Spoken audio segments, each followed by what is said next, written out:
un tema muy grande y muy lindo de contar. Bueno, yo era una persona común como todos. Era una persona más de la clase media, media-baja que tenía el país en el 82. Tenía 19 años.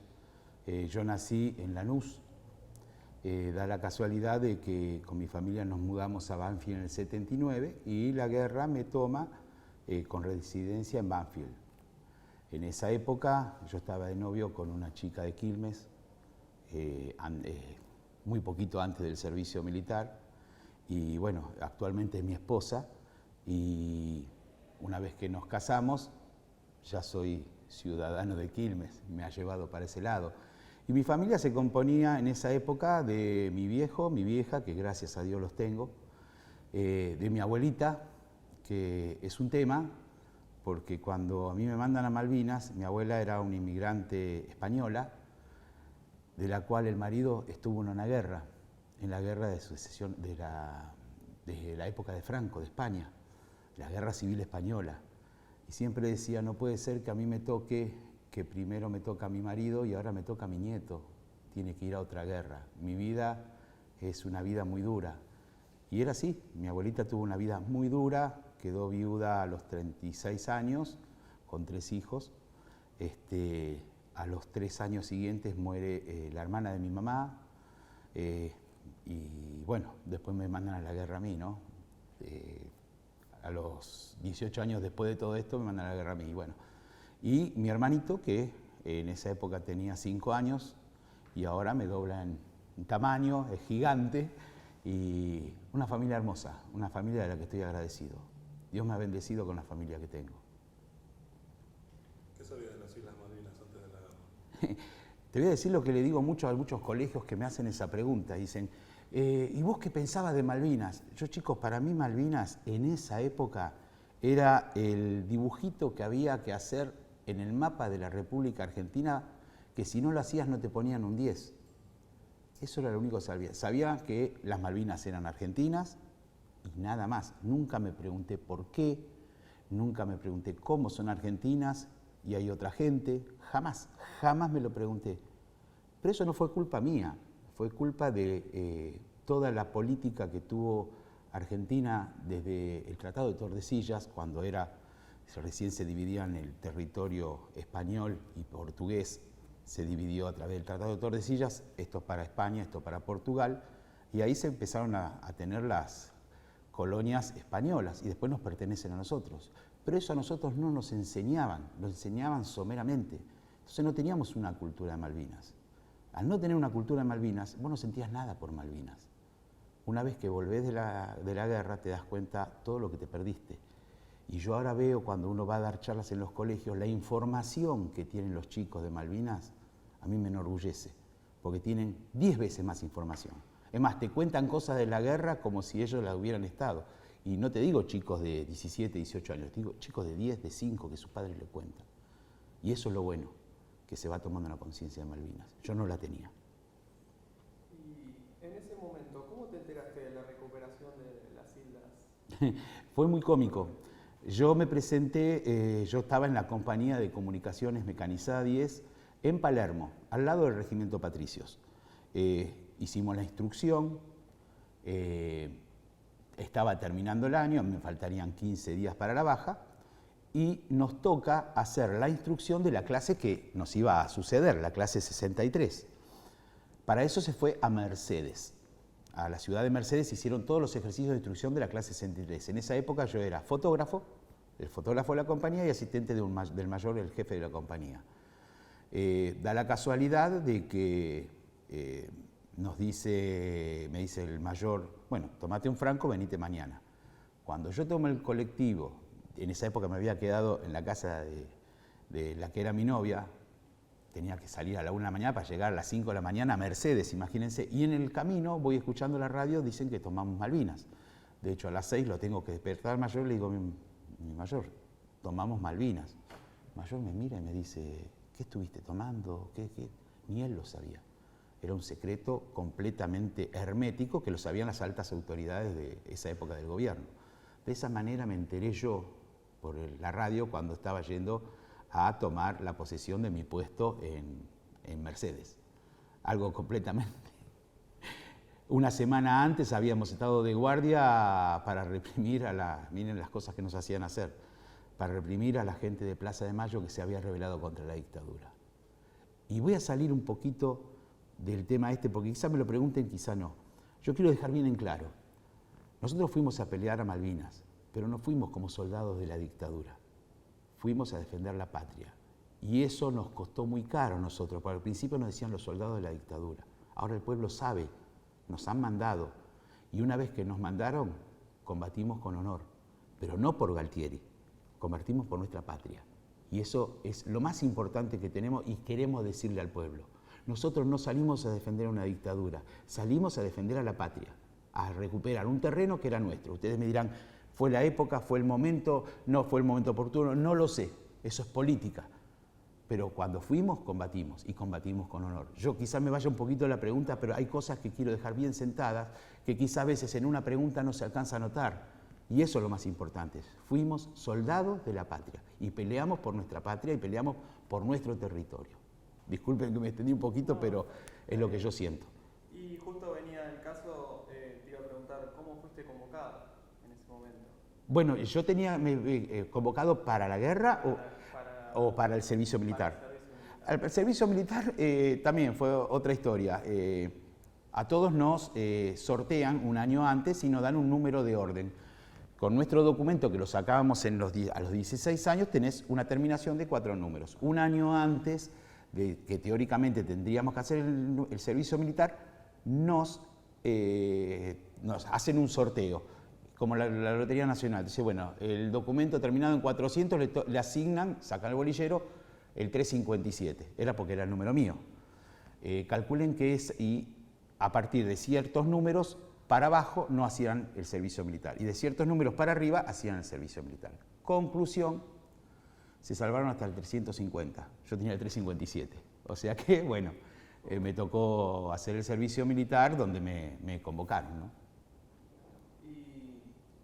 ¿Y cómo te despediste de tu familia y los seres queridos?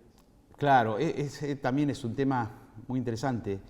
Yo estaba en esa época, cuando volvimos de Mercedes con Junta al Mayor, yo ya les repito, yo era el fotógrafo de la compañía, a su vez era el asistente del mayor. No era porque siempre fui el asistente del mayor, era porque a los chicos que estaban con él le iban dando la baja y yo iba quedando. Entonces el mayor me dice, mirá, es muy factible que nos vayamos a Malvinas. Yo me voy a dormir, vos quedate de guardia, yo tenía que quedarme de custodia. Cuando suena el teléfono, si es el general tanto, estamos en el horno porque nos vamos a Malvinas. Suena el teléfono a las 12 de la noche, era el general tanto, yo digo, bueno, estamos en el horno, nos vamos a Malvinas. Fui el primero en enterarse de la compañía. Lo llamo y le digo, mi mayor llamó, tiene llamada. Bueno, al otro día hicimos los pertrechos y salimos para Malvinas. Salimos el 13 de abril del 82 y llegamos a Malvinas el 14 de abril del 82. Y de ahí hasta el 22 de junio estuve yo.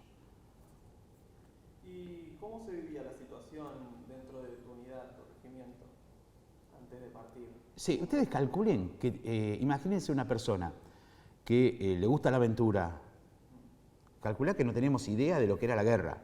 Nosotros jugábamos a los soldaditos en la instrucción, o sea, llevamos armamento de verdad, pero hacíamos práctica de tiro, todo ese tipo de cosas. Para nosotros era una aventura. De hecho, habíamos hecho cursos comando, que para nosotros era maravilloso. Era como a los scouts los llevaban a caminar durante 3 horas, 4 horas, hacer ejercicio de combate. Entonces, cuando nosotros llegamos a Malvinas, a los 18 años te comes el mundo. Pensás que sos invencible, pensás que sos Superman. Entonces lo tomás como una aventura. Cuando empiezan a caer las bombas te das cuenta que no es una aventura, es una tragedia. Pero esa tragedia la tenés que sobrevivir. Y la sobrevivimos de la mejor manera, con lo poco que teníamos. Con respecto a la guerra en sí, digamos, ¿cómo fue la movilización y la llegada a las islas en ese momento? Bueno, como te dije, nos sacan de la compañía, vamos al aeropuerto de Palomar, de ahí nos trasladan al Río Gallegos. A nuestra compañía la dividen en 3 sectores. Yo tuve la oportunidad de volver a ese mismo lugar donde pasé la noche, en Río Gallegos, Y de ahí a las 2 de la mañana, 1 de la mañana, nos trasladan a Malvinas, llegando a Malvinas el día 14, bajo una llovizna terrible, y desembarcamos del avión, el avión hace pista, desembarca a todos, y así como está con los motores prendidos, vuelve al continente, ¿no?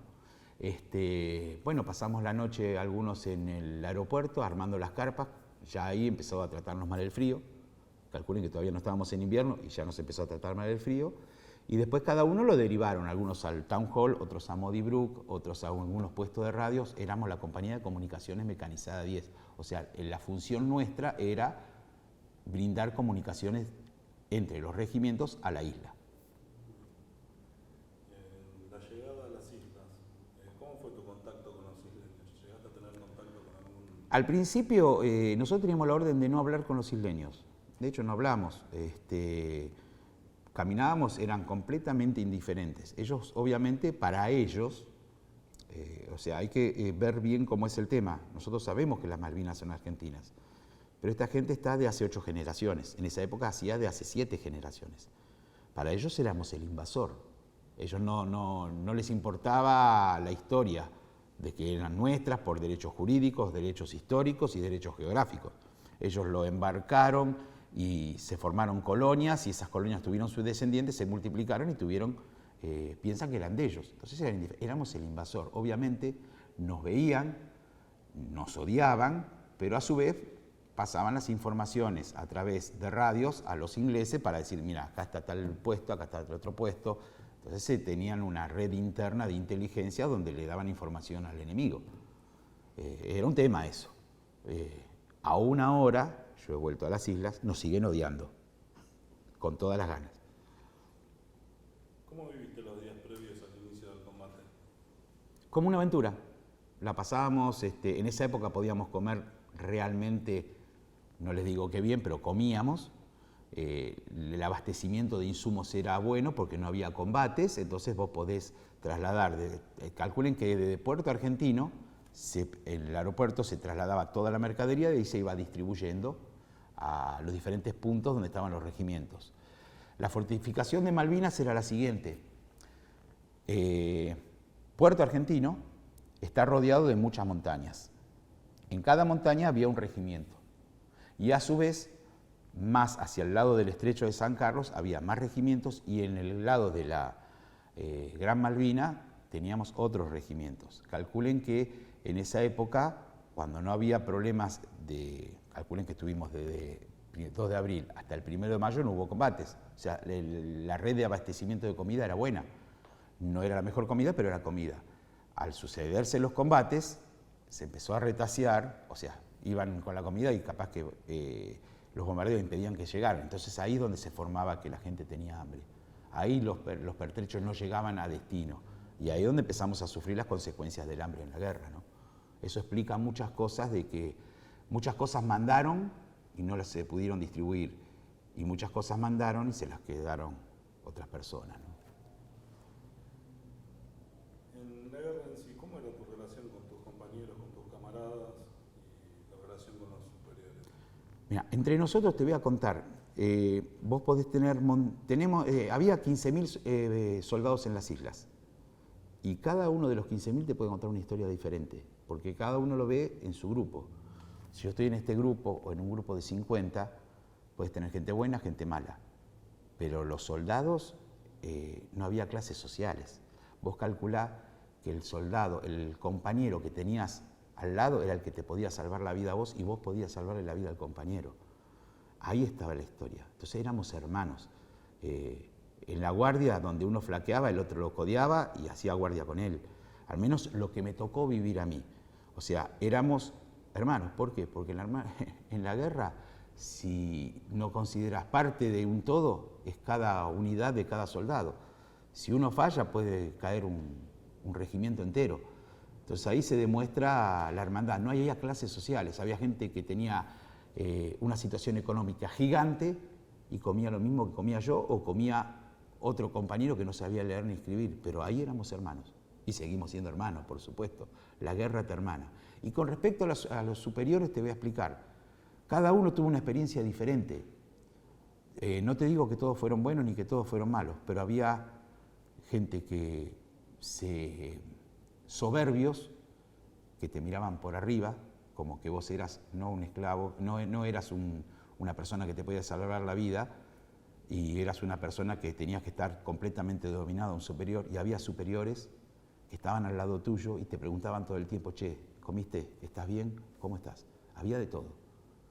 Y de hecho te doy un ejemplo. El Regimiento 7 de Infantería, en Monte London, la Compañía B, tenía un subteniente que la mayoría de la Compañía B lo odiaba. Se llamaba el subteniente Baldini. Estoy hablando antes de la guerra. ¿Por qué? Porque donde los veía los hacía bailar, los corría para todas, los hacía un entrenamiento, le decían, siempre me cuentan mis compañeros, le decían la voladora, porque volaban esos muchachos. Ese hombre en la guerra murió por defender a un soldado.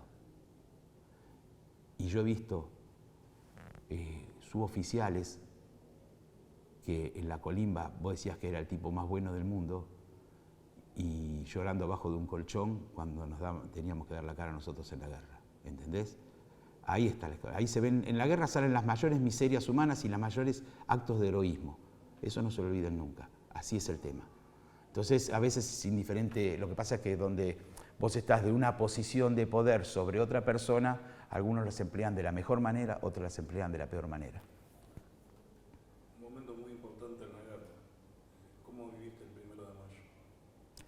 El 1 de mayo da la casualidad de que un día antes me trasladan desde Modi Brook a Puerto Argentino al Town Hall. El Town Hall es como una especie de salón gigante que está arriba de lo que es el telégrafo y enfrente de la iglesia de Santa María.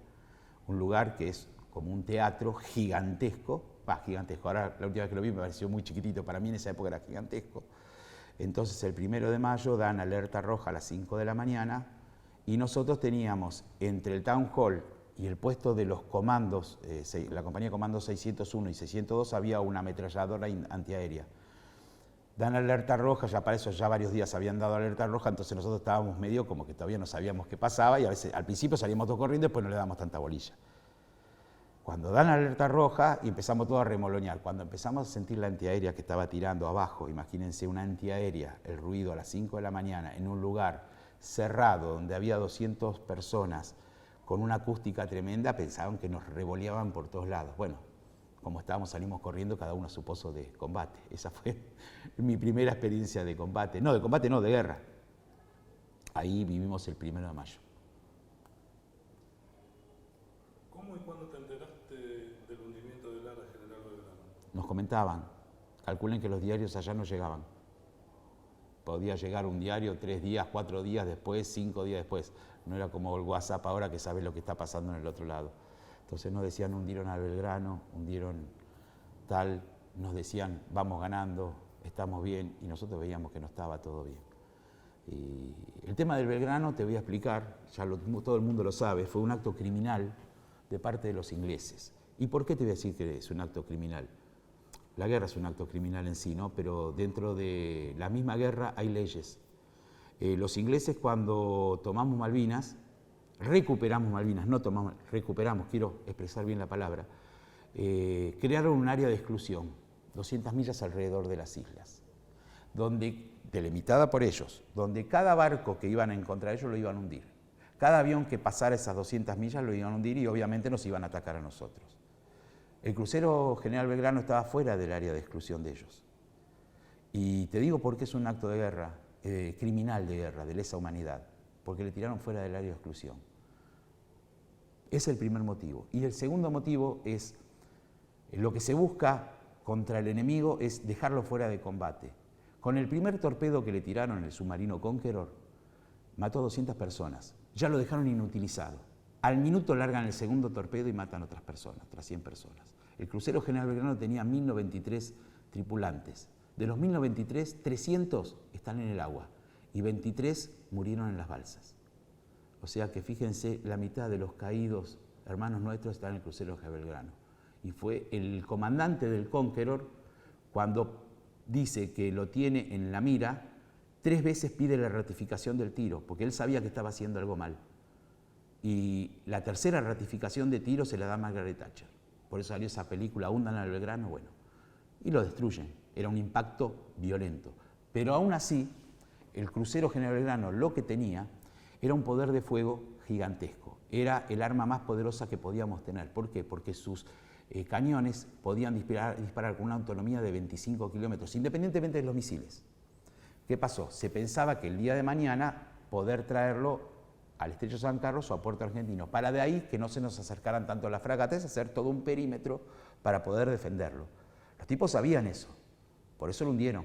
¿Qué pasa? Después se nos acercaron todas las fragatas hasta el máximo poder, que eran 13, 14 kilómetros, ganaron 10 kilómetros y empezaron a bombardear por todos lados. Bombardearon Montelondon, bombardearon de todos lados, de aire y por mar, pero tenían una facilidad más, tenían una oportunidad más fácil de poder atacarnos.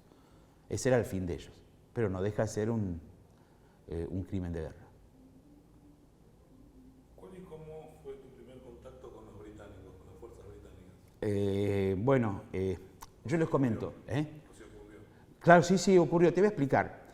Todo el mundo nos hace la pregunta, che, fuiste a Malvinas, mataste muchos ingleses. Entonces nosotros lo que tenemos que explicarle es que en el ejército, como en la marina, vos tenés una sección de infantería que es la que combate. Después tenés otra sección que es la de logística. Vos le tenés que dar de comer a la gente que combate. Después tenés que tener otra sección de enfermería, que es la que cuidan a ellos. Ellos no están en el frente de combate. Ellos están para asistir a los que están combatiendo. Y algunos para reserva dentro de las mismas islas, dentro de los mismos regimientos, para poder, cuando caigan los compañeros, poder tomar la ofensiva a ellos. La función nuestra, mi compañía, era dar comunicaciones. No era, obviamente estábamos todos armados con fusiles, con granadas, con bombas antitanque, pero era para cuando tuviéramos el contacto cuerpo a cuerpo.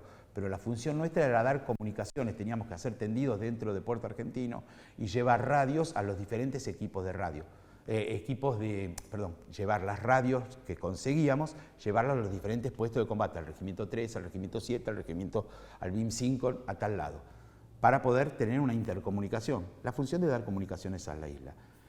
La única escena de combate que yo tuve fue una vez que fuimos a Dos Hermanas, con el mayor llevaba un equipo de radio, nos dan alerta roja y bueno, todos tiraron al piso y bueno, venía un avión, un Harrier y ahí le tiré. Vos decís, si le pegué, yo qué sé si le pegué. Yo disparé. Fue mi única acción de combate. Después vas a ver los chicos del Regimiento 7 que estuvieron 12 horas combatiendo, porque cada uno en Malvinas cumplió la función que se le asignaba. Nadie elegía dónde quería estar. Todos íbamos donde nos tenían que, en lo que sabíamos hacer. Unos tenían que estar acá, otros están allá, pero todos nos manejamos de esa manera. ¿Qué recordás de los compañeros caídos en las acciones en las que participaste? Mirá, la compañía, el arma de comunicaciones tuvo un solo muerto en combate. Y da la casualidad que ese muchacho, ese muerto en combate era un amigo mío, el soldado Ignacio María Andino, un tipazo de los de aquellos. Siempre decíamos en la compañía, qué lástima que no somos como Indino. ¿Pero por qué? Porque este muchacho era el estafeta La Plata. Él lo único que hacía, miren ustedes, lo único que hacía él era de la casa ir al kiosco de los diarios, repartir los diarios a los oficiales a las 6 de la mañana, ir a la compañía, agarrar las cartas que tenían que llevar al comando de la 10ª Brigada en La Plata, de ahí le daban otras cartas, que las tenía, memorándum, todo, la tenía que traer a la compañía y se iba a su casa. Luego decís, todos queríamos ser él. Y este muchacho, ¿saben lo que hacía? Los sábados y domingos, él vivía en Adrogué. Yo en esa época vivía en Banfield. Bueno, chicos, el cambio de guardia él se tenía que ir. Tenía una Dodge rural y él decía siempre, bueno, los de la zona sur súbanse, y éramos como 15 arriba de una Dodge 1500. Y a cada uno nos dejaba en la casa. Era un hermano para nosotros. Él estaba en Modibru conmigo. Era un gran tipo. Y una semana antes, como éramos muy amigos, se me acerca, le toca venir a Puerto Argentino, nos encontramos y digo, Ignacio, ¿cómo andás? ¿Cómo estás? Y dice, che, la estamos pasando mal, me dice. No me digas, ¿cómo es? No, Títor, me dice, vos no sabés lo que es en la trinchera, vienen los tiran las bombas, boludo, ¿no sabes lo que es que nos cae la tierrita en el casco? Y el 11 de junio él estaba transmitiendo radio, porque era comunicante, dentro del cuartel de los Royal Marine, que era donde yo estaba antes, después me trasladaron, cae una bomba y lo mata a él y a 2 soldados más, el soldado Mosto y el soldado González. Y muere. Y cuando volvimos le teníamos que decir a la mamá que había muerto. La mamá nunca lo quiso creer. Siempre dijo que él no había muerto. Y nosotros sabíamos que había muerto. Y lo identificaron. Y acá está. Ignacio Mandía Indino. Yo tuve la suerte de volver en julio del 2018 a Malvinas. Tuve que firmar el pasaporte, detesto eso, pero lo tuve que hacer, pero era una causa pendiente que yo tenía. ¿Y saben cuándo entré al cementerio? El 17 de julio de 2018, perdónenme. Era el día de mi cumpleaños, era la excursión que me tocó. Y ahí me pude reencontrar con él. Y ahí uno se pregunta, hermano, ¿por qué te tocó a vos y a mí no? ¿Qué sé yo? Y es el sentimiento de culpas que muchos veteranos tenemos. Porque ellos quedaron ahí y nosotros estamos acá. Bueno, debe ser la historia de que nosotros somos la voz de ellos. Por eso, a cada lugar que nos piden información de Malvinas, ahí vamos a estar. Hasta el último resto de su vida, de nuestra vida. Siempre vamos a estar de Malvinas. Así nos llamen de un pueblito o nos llamen de una casa, che, ¿me podés venir a hablar de Malvinas? Porque somos la historia viviente y queremos contarla de nuestra propia historia. No tienen que ir a un libro, nosotros se la contamos y es lo que realmente vivimos. Me ponen algunas cosas mal porque, bueno, son cosas que tocan, ¿no? No, sí, pero bueno, es lo que nos tocó, ¿no? Es así. Perdón.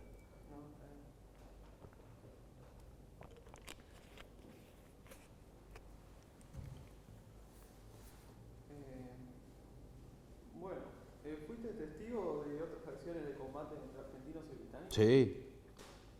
Sí, yo estaba de guardia la noche del 13 de junio, haciendo guardia abajo del Town Hall, y yo veía cómo lo estaban masacrando, cómo lo estaban masacrando al Regimiento 7. Yo lo tenía enfrente. Regimiento 7, de donde estaba yo, estaba a 7,5 kilómetros, pero ¿qué pasa? Yo lo tenía enfrente y para los 7,5 kilómetros era esto.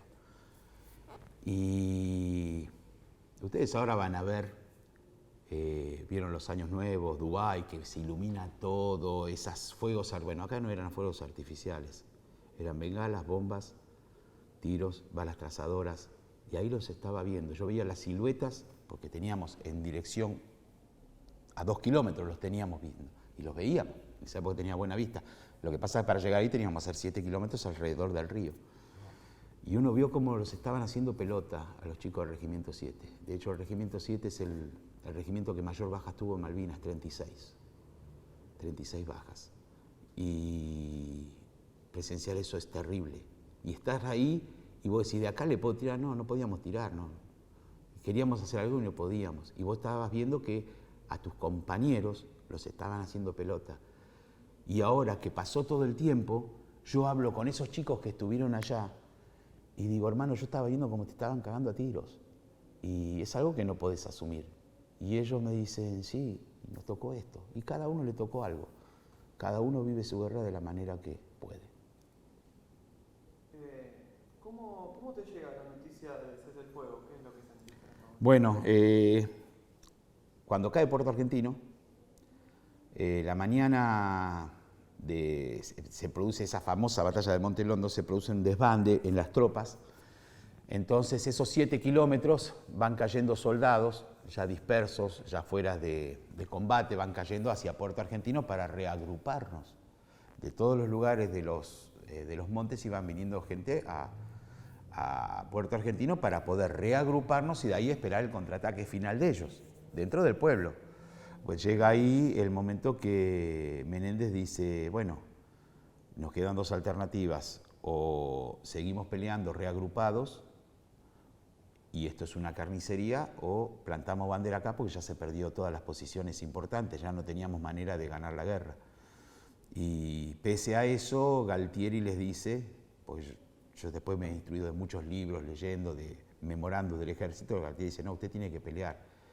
Y este hombre dice, no, ya la batalla la hemos perdido, no vamos a sacrificar más vidas. Y bueno, ahí se firma el cese del fuego, a las 12 se juntan y a las 3 de la tarde se firma el cese del fuego.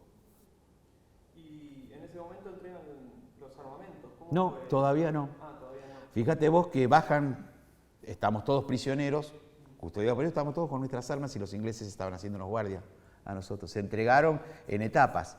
De ahí, una vez que vienen los ingleses, nosotros estábamos en Puerto Argentino. Chicos, lo peor que puede haber cuando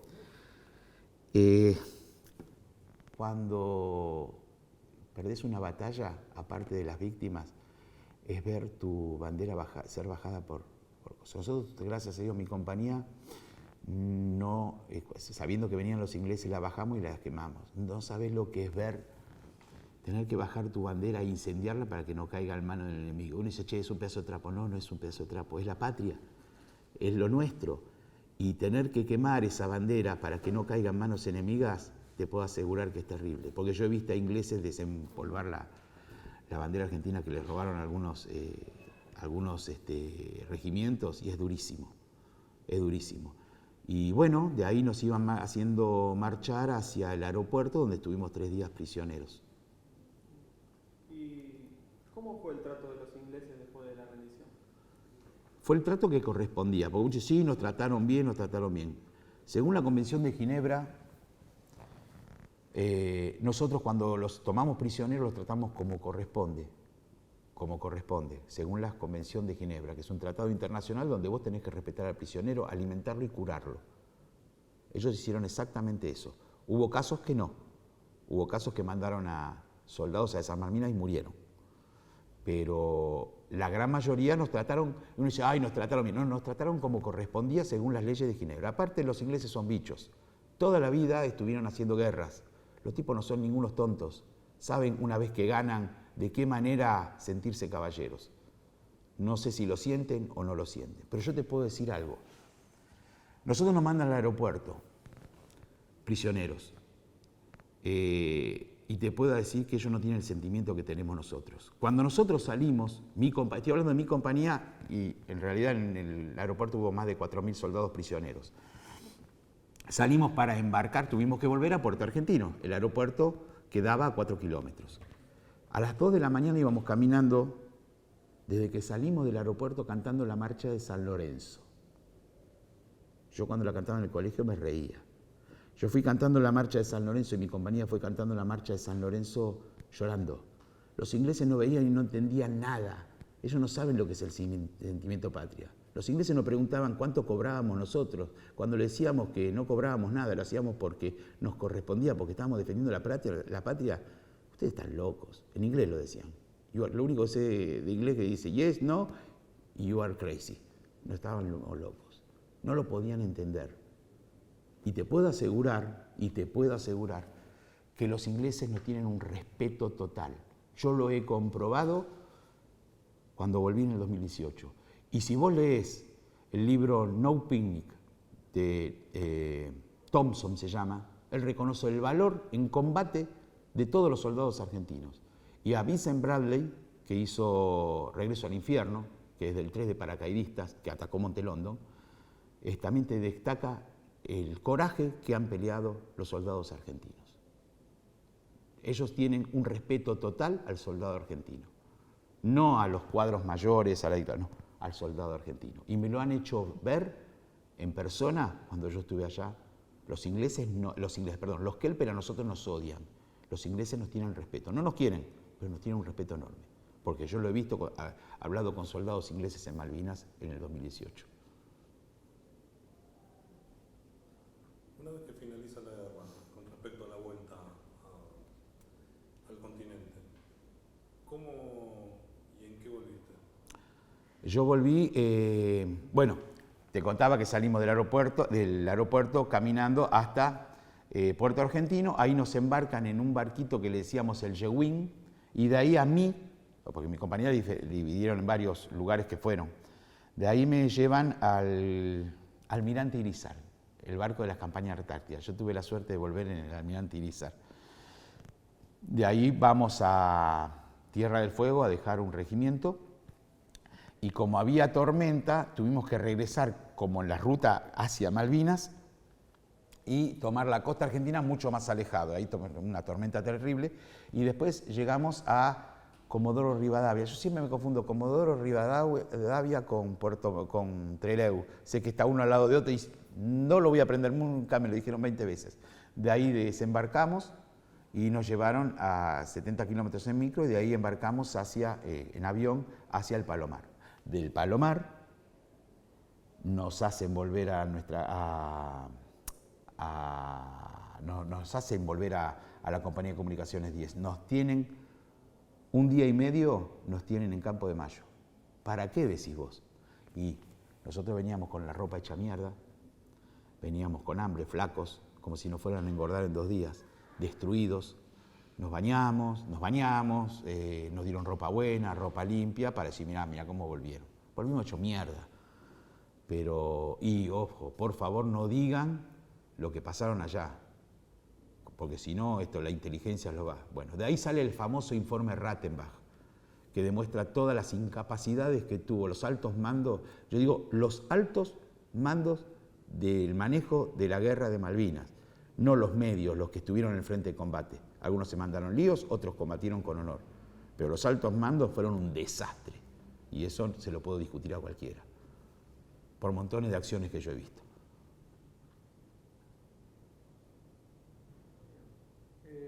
¿Cómo y quiénes te recibieron? No pudo recibir ni mi mamá ni mi papá. El día que yo vuelvo había fallecido un tío mío.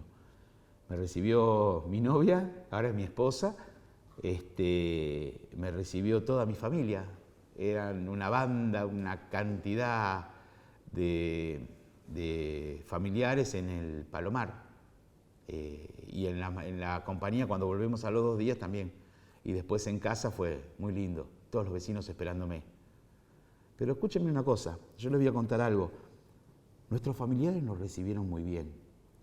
Los del barrio nos recibieron muy bien. Pero la sociedad argentina en su conjunto, la mayoría de la sociedad, en esa época éramos los loquitos de la guerra. No se olviden de eso.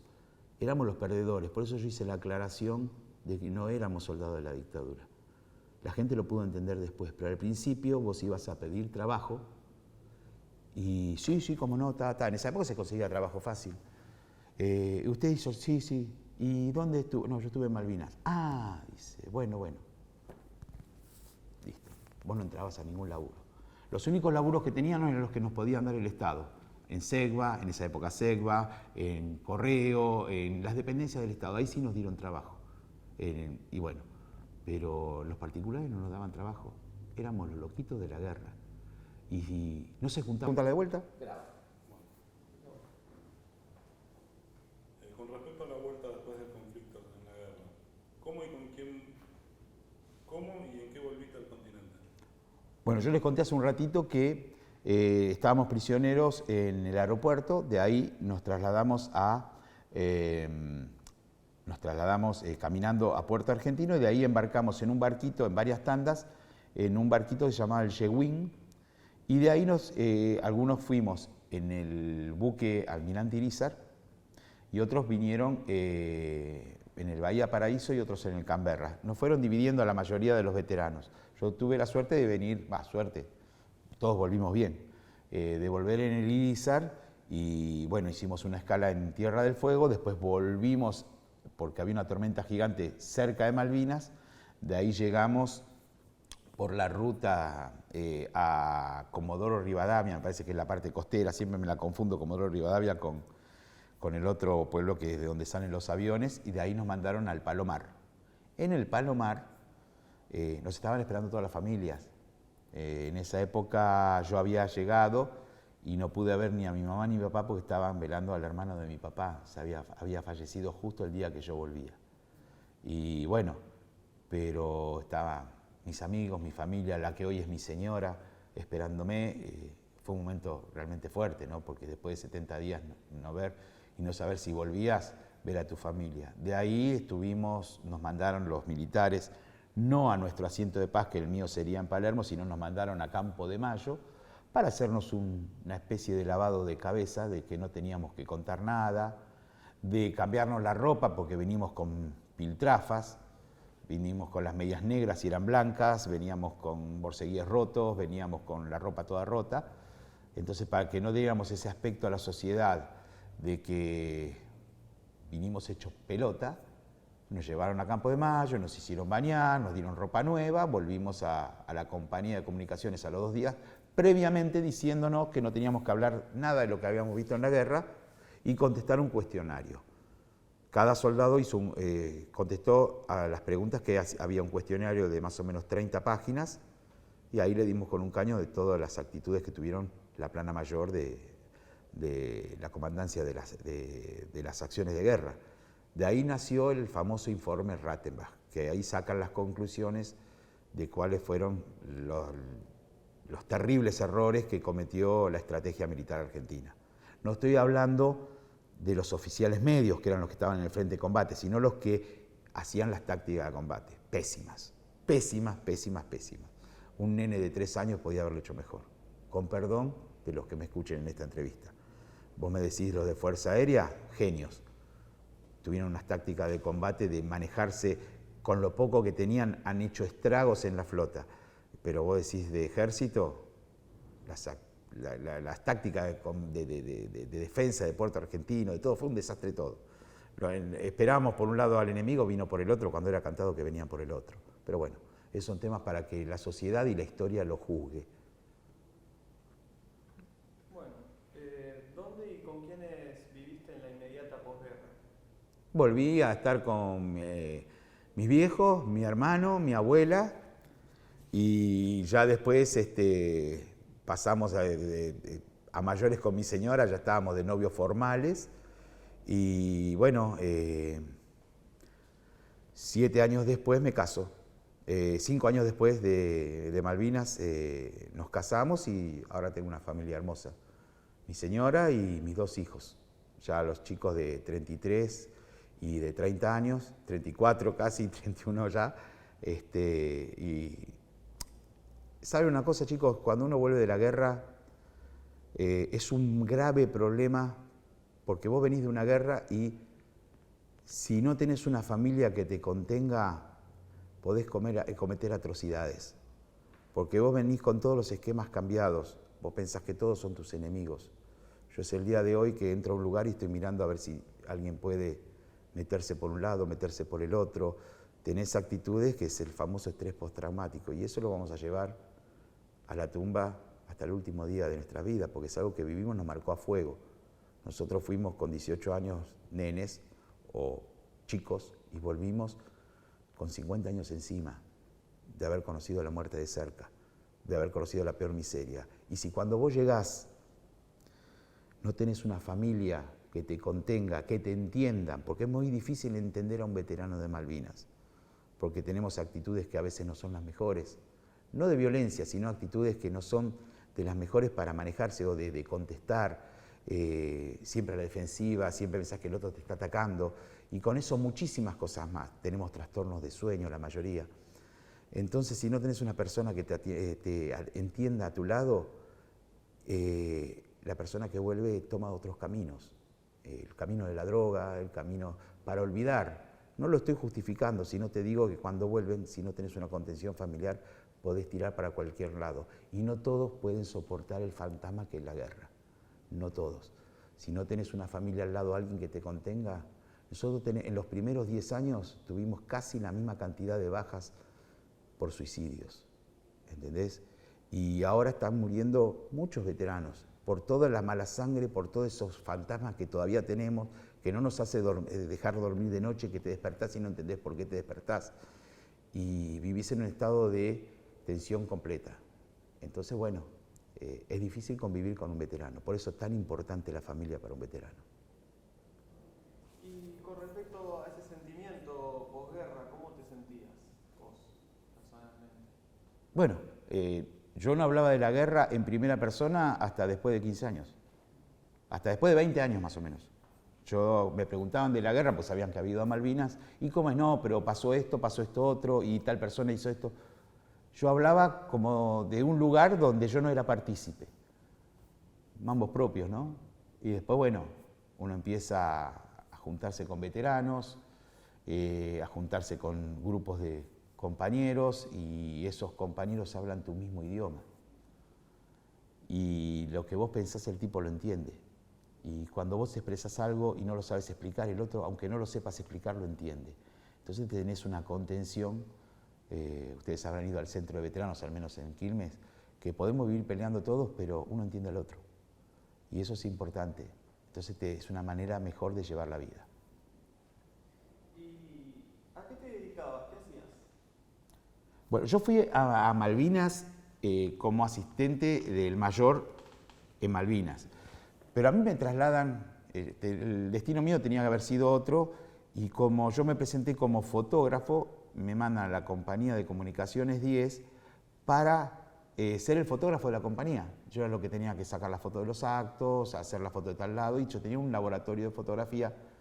De hecho, yo trabajaba en un laboratorio de fotografía, y ahí hacía lo mismo que hacía en mi trabajo. 2 años antes había empezado a trabajar en un laboratorio de fotografía. Y así empecé. Y en Malvinas yo llevé cámaras, llevé rollos, se revelaron rollos, tuve fotos muy buenas, pero bueno, cuando del aeropuerto, cuando volvimos, como le conté antes de embarcar, nos palparon todo y nos tiraron montones de cosas. Se quedaron con la cámara, yo tenía rollos escondidos, revelados ya, que los había revelado, los negativos, era blanco y negro, no era color, ¿no? Adentro de un atado de jockey y 2 encendedores que decían Falcon Island, mirá, los hubiera tirado a la mierda, pero en esa época era un recuerdo. Y vieron un atado de cigarrillos y me tiraron uno. Y cuando subo al barco, miro, me tiraron los rollos. Y bueno, los perdí. Esa fue la historia de lo que me dedicaba. Y después cuando volví, seguí siendo fotógrafo y trabajando en un laboratorio de foto hasta el día de hoy. ¿Y mantuviste algún vínculo con tus compañeros, con los superiores o subordinados en ese momento? Yo no tenía ningún subordinado porque era soldado. Pero con muchos suboficiales y oficiales, ahora que nos estamos juntando, yo como te dije hace un rato, 20 años, tenía 3 amigos de Malvinas y nada más, con ellos hablaba, no me juntaba con nadie. Después, bueno, ahora en cada reunión vamos a un lado, vamos al otro, a mis antiguos compañeros, a mis antiguos oficiales, que algunos eran muy buena gente, nos encontramos y compartimos vínculos, es hermoso, pero antes no, antes no. Bueno, ingresaste en alguna organización de veteranos. ¿En qué rol te desempeñaste? Claro, te voy a contar una historia. Yo no me juntaba con ningún centro de veteranos. Para mí era algo que no me gustaba, porque no, era algo que íntimamente me daba cuenta por qué no quería hablar de la guerra. Yo tenía un compañero mío de la compañía de comunicaciones 10 que era presidente del centro de veteranos de Varela, y un día viene y me dice, che, ¿sabés qué? En Varela estamos haciendo un reconocimiento a los familiares y le queremos entregar un cuadrito con la carita de los soldados que murieron de Varela, y tenemos una fotito que no sirven para nada. Bueno, la especialidad mía era restaurar fotografías. Entonces digo, ¿cómo no? Más vale que sí. Tráeme las fotos y bueno, entonces vos no te das cuenta a veces de lo que uno logra en la vida haciendo el oficio de uno. Yo no soy ni médico, ni arquitecto, no soy nada. Yo soy una persona que hace fotos y restaura fotos. Y ese 2 de abril le llevamos 4 cuadritos a los soldados. Me acuerdo que me parece que era la mamá de Arrascaeta. Claro, le restauré todas las fotos de su hijo, que eran fotos, pedacitos de fotos. La mamá lo recibe, lo mira y lo abraza. Y se queda así, y mirando las fotos de su hijo, porque tenía pedazos de fotos. Yo se las restauré y le regalamos un cuadro. Esto era en Varela. Cuando nos vamos, mi señor dice, mira cómo quedó esa señora, me dice. ¿Cómo quedó? Le digo, Miri. Mi señora se llama Miri. Le digo, Miri, le arreglé una foto. Claro, vos no tomás conciencia. Miri, papo, me dice ella, mira la cara, le cambiaste la vida a esa mujer. Tenés razón, le digo, voy a acercarme y le digo, señora, ¿le gusta la foto? Y la mujer todavía estaba llorando. Me dice, sí, ¿cómo le gusta? Por fin lo puedo ver a mi hijo una foto buena, me dice. Le digo, ¿le gusta? Sí. Yo se la hice. ¿Sabes lo que hace la señora? Me agarra las manos y me las besa. Mira la locura, como si hubiera sido... Yo era una persona que hacía fotos, nada más. Fíjate el significado que puede tener para una persona hacer eso. Y así entré al Centro Veterano de Quilmes. Una vez veo que están arreglando el monumento, me acerco y digo, capaz que tienen fotos que quieran restaurar. Esa imagen me cambió la vida. Y el monumento que está en Zapiola y la avenida San Martín. Y veo que están arreglando un monumento, eso es de Malvinas, porque tienen las islas, todo. Digo, miren muchachos, yo soy excombatiente como ustedes. Sí, ¿cómo llamas tanto? No te conocemos. Claro, no me conocían porque nunca me presentaba. Digo, mirá, yo en Varela hice unos trabajitos de arreglar. Nosotros tenemos poquitos caídos, pero ¿sabés qué envión sería eso? Y ahí empecé a juntarme con ellos y a ver lo que podía restaurar una foto para una mami. Y yo de esas historias te puedo contar muchísimas. Resulta que la mamá de Quintana, vos lo habrás visto a Quintana, al Vasquito Irigoitía, que es el presidente del Centro Veterano de Quilmes, tiene acá tatuado el nombre de su amigo, Quintana, que murió en las islas. Y cuando yo busco la foto, era un pedazo de foto que no servía para nada. Y le digo, che, Vasco, necesito una foto de él para tener una foto buena del soldado Quintana. El soldado Quintana murió en el Regimiento 7. Y me dice, no hay más fotos, Héctor, no se consiguen. Cuando yo hago un trabajo, que después le voy a contar, de restaurar muchas fotos del cementerio, me llega un muchacho que me dice, mira, te voy a mandar una foto que estoy haciendo. Y ahí veo al soldado Quintana, una foto entera de cuando le habían sacado la cédula militar en formato de WhatsApp. La pude restaurar. Y se la entregamos un 2 de abril a la mami, otro 2 de abril, pero yo ya perteneciendo al Centro de Veteranos de Malvinas. Cuando la mami no tenía más fotos porque los periodistas le llevaron las fotos en el 82, 83 para hacerle reportajes, no se la devolvieron nunca, no tenía fotos. Y vos ver a la mamá, yo después te voy a mostrar la foto, tener el cuadro de su hijo así y mostrárselo a todos. Miren a mi negrito, por fin tengo a mi negrito de vuelta. Es otros golpes que me dio para bien la vida. Decís, la pucha, vos algo tenés que hacer. Por eso yo digo siempre que nosotros los veteranos somos la voz de los que ya no están. Somos, al menos en el caso mío, yo me siento con un sentimiento de culpa porque cuando volví al cementerio, en el 2018, yo me pregunté, digo, ¿por qué, Ignacio, estás ahí? Yo estoy acá, podías estar en el lugar inverso. ¿Por qué mi mamá me tiene y tu mamá no te tiene? ¿Por qué vos no pudiste? Y bueno, es un sentimiento de culpa. Y ahí me comprometí a decir, bueno, algo tengo que hacer de mi vida que pueda pagar en parte el haber vuelto con vida. Para usted debe ser una boludez que yo diga eso, pero para mí es muy importante, porque le das un sentido a una justificación de lo que yo he vivido. Decir, bueno, yo volví, pero hice algo por ellos. Al menos en el caso personal. Otro dice, no, este está loco, mira las cosas que está hablando. Bueno, eso es lo que me pasó a mí. ¿Qué significa el cementerio de Darwin para vos? Es lo que me cambió la vida. Eso me cambió la vida. Cuando voy en el 2018, que abro la puerta del cementerio, el día de mi cumpleaños 56, y voy a la tumba, es lo que le contaba recién, y yo veo unas cruces blancas que lo único que decía era Soldado Quintana, Ignacio María Indino, Oris Berger, los nombres nada más. Algunos soldados argentinos solo conocidos por Dios. Y vos decís, esta gente no va a pasar nunca a la historia. No tenemos foto. ¿Cómo la gente lo conoce? Van a ver una tumba. Entonces, dentro de 50 años van a decir, la pucha, el soldado Díaz, del Regimiento 7, y no es reconocido, no sabés quién era. A mí me hubiera gustado tener la foto del sargento Cabral, tan héroe como el soldado Díaz, porque dio su vida por la patria. Entonces yo dije, algo tengo que hacer. Y ahí me acordé de las cosas que estaba haciendo y digo, bueno, nosotros tenemos una organización poderosa que son los centros de veteranos. A través de los centros de veteranos y por WhatsApp vamos a comunicarnos con todos los familiares.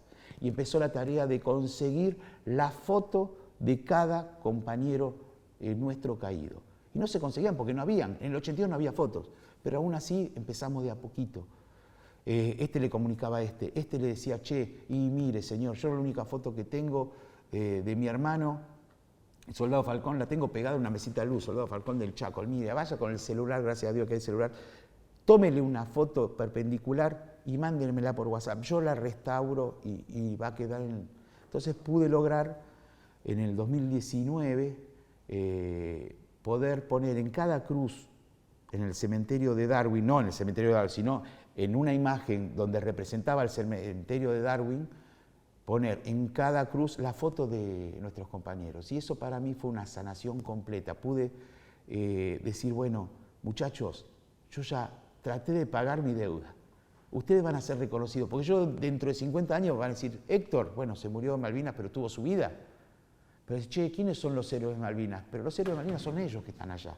Y van a decir, mirá, esta es la foto del soldado Díaz. Mirá, esta es la foto de Ignacio María Indino. No solamente lo conocen en Adrogué, lo conocen en el país. Y eso fue el mayor logro para mí. Por eso digo que me cambió la vida. Eso realmente me cambió la vida. Y está en todos lados. Ese banner está en todos lados. Lo ha tenido el Papa. Ustedes van al centro y van a ver que el Papa lo tiene mirándolo con el logo del Centro Veterano de Quilmes. Y lo tienen en Mar del Plata, lo tienen en el Chaco. En todos lados de los centros veteranos van a encontrar ese mapa. Y a mí me reconforta. Yo volví a nacer con eso. Y creo que pagué la deuda. Sí, es esto.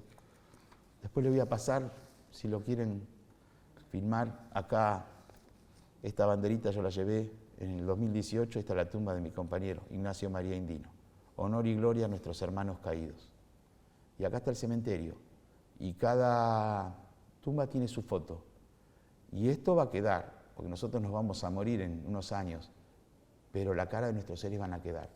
Y eso es lo más importante, que la causa de Malvinas siga. Que el día de mañana mis nietos digan, bueno, quiero saber un héroe de Malvinas, que no se acuerde del bisabuelo, que se acuerden de todos estos que están acá, y los del Belgrano, que estamos trabajando para tener lo mismo. Y lo vamos a lograr. Y es una causa nacional, Malvinas. Y Argentina tiene que conocer a sus héroes. Siempre que desfilamos nos dicen, ahí van los héroes de Malvinas. Los héroes de Malvinas son estos. Yo pude volver, formar una familia, tener la mejor familia del mundo. Mis compañeros que están acá pueden decir lo mismo. Ellos no pueden decir lo mismo. Ellos se quedaron allá, 18 años, no pudieron llorar sus tristezas, no pudieron vivir sus alegrías, no pudieron disfrutar a sus hijos, no pudieron disfrutar a sus padres. Quedaron allá. Ellos son héroes, porque murieron defendiendo la patria. ¿Qué opinas del proceso de identificación de los cuerpos de los caídos? Que eso es lo mejor que pudo haber pasado. Y eso, independientemente de, o sea, calculen que Malvinas es algo transversal a todo partido político. A todo partido político. Nada más importante que la causa Malvinas. Puede venir el peronismo, puede venir el radicalismo, Macri, lo que sea. Pero más importante, al menos para nosotros, es la causa Malvinas. Y esto comenzó en la época de Cristina, que le empezaron a decir que había un trabajo de proceso de identificación. Puso a disposición el grupo de antropología forense y eso fue fabuloso, porque con datos ingleses que trajo Jeffrey Cardoso, varios veteranos que se preocuparon, pudieron conformar con el grupo de antropología forense a esas tumbas que no tenían identificación, no eran NN, no estaban identificados, lo quiero aclarar, no sabíamos quién era, decir, bueno, tomarle algo de ADN y compararlos con los familiares. Se han identificado, de los 238 en esa época, se identificaron en 2 tandas 130 y tienen nombre y sabemos quién son. Y las mamis, que ya están quedando pocas, cada vez que van allá pueden dar una tumba, una flor en la tumba donde estaba su hijo. El hermano puede ir y decir, bueno, acá está mi hermano. Y eso para la gente quiere saber dónde está su familia. Eso es lo más importante. Por eso digo que la impulsora fue Cristina de esto. Y le dio para adelante. Y aplaudamos. Y después lo siguió, el gobierno que la siguió, también siguió adelante. Y es una causa nacional, independientemente de cualquier bandería política. ¿Tuviste o tenés alguna enfermedad, dificultad, marca vinculada a la experiencia de la guerra? Bueno, yo ya te dije, yo nunca pude dormir bien. Nunca. Tengo la suerte, y eso lo hablé mucho con el psicólogo, que dentro de no dormir bien jamás me acuerdo de los sueños. Nunca me acuerdo de los sueños que tengo. Tengo la Leona que está al lado mío, me dice siempre, yo me despierto mal, transpirado, nunca sé por qué, y me había dicho así, ¿por qué no notás lo que estaba soñando? Yo en el momento me acuerdo, digo, no, ¿para qué? Para seguir pensando. Y ella viene y dice, tranquilo, ya está, ya pasó, y ya pasó. Y esas son secuelas que te quedan de por vida, y va a pasar hasta el resto de mi vida, pero bueno, al menos lo puedo contar, otros no. Y puedo decirlo que lo llevo. La mayoría tienen trastornos de diabetes, problemas cardíacos, hipertensión de los nervios, todo ese tipo de cosas que son dificultades crónicas. Ahora con la edad estamos medio viejitos, se van agravando, pero la vamos llevando porque estamos vivos y ellos no. Y lo voy a repetir a cada rato eso. ¿Qué significa para vos la guerra de Malvinas? Una causa nacional. Yo pienso que Malvinas es lo único que nos puede unir a los argentinos. No solo la selección, ¿eh? La selección puede ganar, perder, mañana, todo, y aún así va a haber, dice, no, porque este jugó mal, este juega bien, este técnico sirve, no. Pero cuando vos hablás con la gente de Malvinas, la puta, son los chicos de Malvinas. Y la gente, de donde sea, ahí no hay grieta. Es lo único que nos puede hermanar. Yo le tengo mucha fe a eso. Lo único que nos puede hermanar es la causa Malvinas. Y ojalá los políticos lo entiendan. Ojalá los políticos entiendan. Porque si hubiéramos tenido hace muchos años, desde cuando éramos dependencia de los españoles, buenos políticos, estaría flameando la bandera argentina ahora. Por eso nosotros vamos y damos charlas. Por eso vamos a un colegio. Yo les contaba hoy, viene una persona al centro de veteranos, una persona sola, y le hablamos de Malvinas, estamos 2 horas hablando con ellos, porque queremos que lo conozcan, que conozcan la historia, que sepan lo que es el sentimiento Malvinas, infundir, porque todavía vivimos y lo podemos contar. Y eso es muy importante para que todo el mundo tenga conciencia de lo que es la causa Malvinas. Hasta el último día de la vida vamos a contar lo que es Malvinas. ¿Cuál es tu posición actual respecto de la defensa de la soberanía? La defensa de la soberanía la podemos hacer no con una guerra. Nosotros cuando hablamos en las escuelas le decimos, chicos, ¿saben una cosa? Nosotros fuimos a una guerra y no logramos nada. Pero si ustedes estudian, vos vas a ser médico, tenés que ser el mejor médico. Vos vas a ser político, tenés que ser el mejor político. Vos vas a ser diplomático y vas a ser el mejor diplomático. Si ustedes se lo toman en serio, con toda la información que les estamos dando, nosotros en Quilmes tenemos todo el tiempo escuelas. Se han visitado más de 300 escuelas. Todas las escuelas de Quilmes fueron visitadas 2 veces este año por veteranos de Malvinas. Y esos chicos ya tienen la causa de Malvinas adentro. Es lo único que puede hacer que las generaciones futuras, yo no lo voy a ver, casi seguro, con la diplomacia, tenemos todo a favor. Argumentos jurídicos, argumentos históricos y argumentos geográficos. Todo es nuestro. Pero no tenemos quien maneje bien las herramientas. Nunca las manejaron bien las herramientas para conseguir Malvinas. Esa gente con estudio y con el corazón podemos recuperar Malvinas. Mis hijos quizás no lo vean, pero mis nietos estoy seguro que sí. Si creamos una generación de políticos buenos, de diplomáticos buenos. Tenemos todos a favor, chicos. Todo a favor. Solamente tenemos que implementarlo. Tenemos que tener buenos ejecutantes de la soberanía nacional. Y ya está. Es mi pensamiento. ¿Tiene alguna observación o pudo presenciar el accionar de mujeres cumpliendo un determinado rol en el conflicto bélico? A las mujeres se le están reconociendo ahora. En Puerto Argentino hubo solamente una mujer, pero estaban en los buques hospitales y teníamos enfermeras. No eran doctoras, eran enfermeras. Y han salvado muchas vidas, porque cuando venían los heridos, no venían de a uno, venían de a varios. Y las heridas no era lastimarse acá, era curar un pedazo de brazo, coser una pierna o coser lo que quedaba de una pierna. Y ahí estaban 11 muchachas que merecidamente fueron reconocidas como veteranos. Esos sí fueron bien reconocidos, porque corresponde, porque estuvieron dentro del teatro de operaciones, la mayoría, y brindaron. Lo que pasa es que en esa época muy machista no se las reconocía, ahora se las reconoce. Yo tengo contacto con una divina. Me contaba cómo cuidaba a un mayor que yo he conocido y dice, no sabés cómo estaba. Y es bueno el reconocimiento, es justo. ¿A qué otro Fue tarde, ¿no? Fue tarde el reconocimiento, pero fue justo. Perdón. ¿A qué otros veteranos te parece que deberíamos entrevistar? A cualquier veterano que haya estado en Malvinas, a cualquier veterano que haya estado dentro del Teatro de Operaciones, a cualquier veterano que haya estado como piloto de avión, como enfermero, como buque mercante. Yo tengo compañeros mayor de edad que yo, que ellos no eran ni militares ni nada. De golpe lo enganchó el conflicto y pertenecían a ELMA en los barcos de ELMA. Muchachos, ustedes ahora pertenecen a la Armada, vengan para acá y transporten. Y ha habido barcos hundidos con gente civil, que nunca fue entrenada para la guerra, pero prestaban servicio de abastecimiento a Malvinas. A cualquier veterano podés encontrar, te la va a contar la guerra en Malvinas de otra perspectiva, un marino te lo va a contar de su manera, desde su punto de vista. Yo te lo cuento desde el punto de vista de comunicaciones. Vos hablás con un chico del Regimiento 7 y te va a contar cosas tan cruentas que vos vas a llorar cuando te cuente cosas, y con la naturalidad que te las cuenta.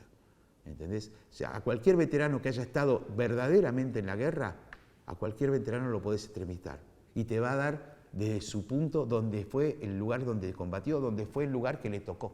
Nosotros nos elegimos decir, no, yo voy al Monte Este, yo voy al Monte Harriet y yo voy a... No, fuimos donde nos tocó y donde nos tocó dimos lo mejor que pudimos y te puedo asegurar que los soldados dieron lo mejor que pudimos, porque si no dábamos lo mejor nos mataban, por convicción o por reacción, pero tuvimos que dar lo mejor que teníamos y acá estamos.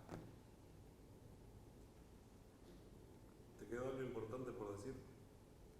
No, no sé, yo ya les digo, puedo quedar hablando mucho tiempo, pero lo más importante, siempre hablo de mis caídos, de los hermanos, ¿no? Por ese tema que yo les comenté, no se olviden de ellos. De nosotros se pueden olvidar porque todavía nosotros ya vivimos la vida, ellos no la vivieron, y no se olviden que hay un dicho que dice, el soldado nunca muere siempre y cuando la gente lo recuerde. Si la gente recuerda a sus caídos en combate, ese soldado no va a morir jamás. Eso es mi última reflexión.